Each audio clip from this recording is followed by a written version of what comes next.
Okay, WAP students, here is part 2 of the Medieval Europe Flipped Classroom. In this part, we're going to get into the political order of the day.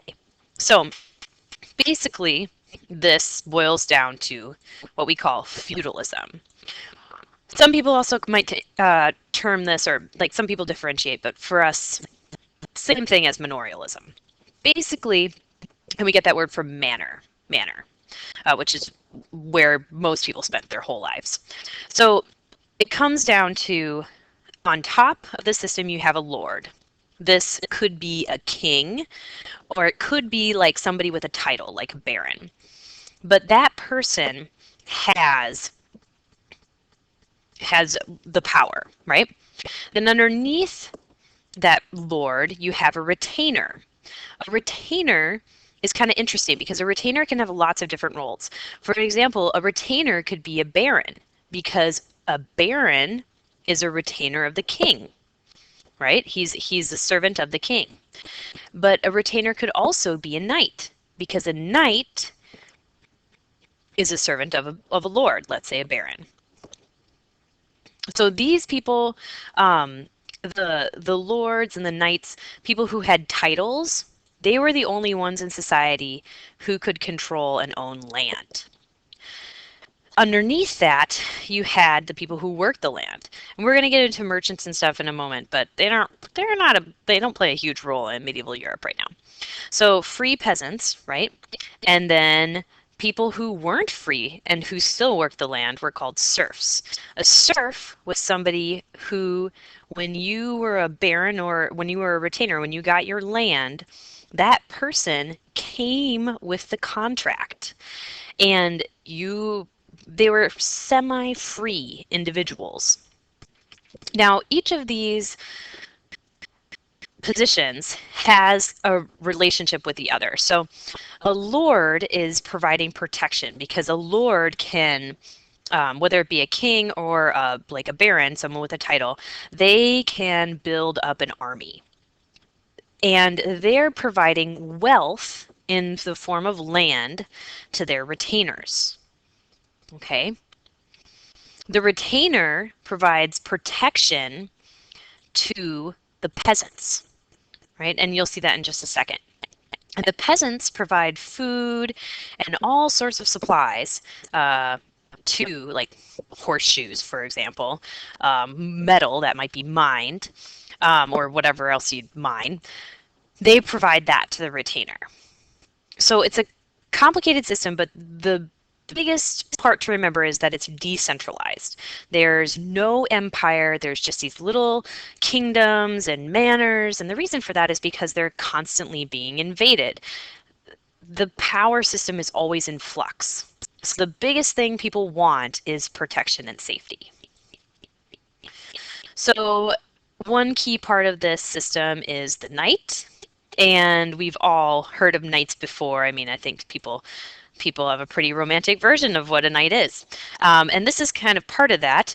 This is the Miles Christianus allegory. It shows a knight armed with different virtues and facing the vices in mortal combat. So these are the vices. And then these are the virtues, and each of the parts of his armor are identified with Christian virtues, and that's supposed to correlate essentially with military equipment and the religious values of what's called chivalry. Now, if you want to learn more about chivalry, you need to read about it in the book. The helmet is supposed to be the hope for future bliss. The shield is the shield of the faith. The armor is charity. The lance is perseverance. And the sword is the word of God. So the banner is the desire for the kingdom of heaven. The horse is goodwill. The saddle is the Christian religion. The saddlecloth is humanity. On and on and on and on and on. So they're equating this person with a man of God. Here's a picture of a castle, like kind of the big manor house, the manor house of manor houses. And you can see the thick walls for protection, the turrets where you could have some archers and maybe later on some cannons, the moat for protection too. And then right down here you see these serfs, right? And then the overseer of the serfs, slightly higher position in society. Yeah, that doesn't look fun. Most people would be doing this. Not very many people would be doing that.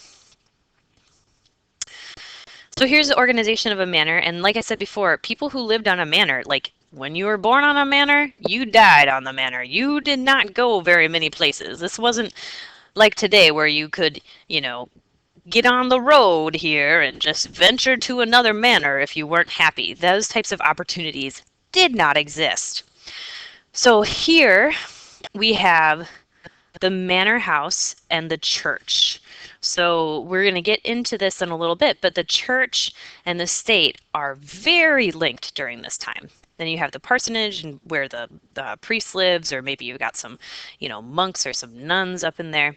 Um, you've got your manor house. The manor house provides protection for the community, which is right here. So where like the serfs and free peasants live.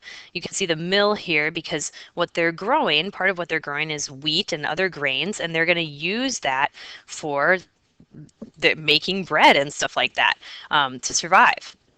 So all of their land here is divided up.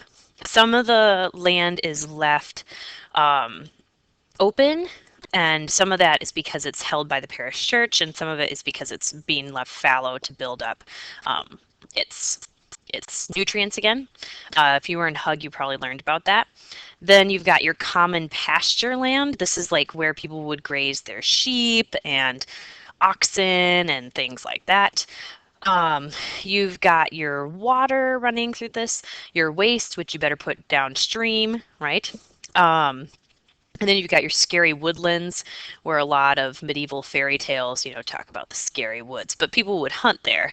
They're getting a lot of. They might get wild game from that area, and only people with titles were allowed to hunt. So that's your basic manner.